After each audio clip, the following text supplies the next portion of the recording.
ভীষণভাবে ঠকে যাওয়ার পর প্রতারকের মুখের দিকে তাকিয়ে অবাক হয়েছি শুধু।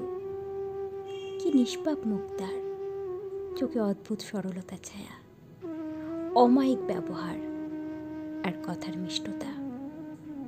তার কথা ভেবে খুব করুণা হচ্ছিল। ছোট্ট একটা কাজ, তার জন্য এত মেহনত। আমাকে ভেঙে গুঁড়িয়ে দেওয়ার জন্য একটুখানি ভালোবাসায় যথেষ্ট ছিল।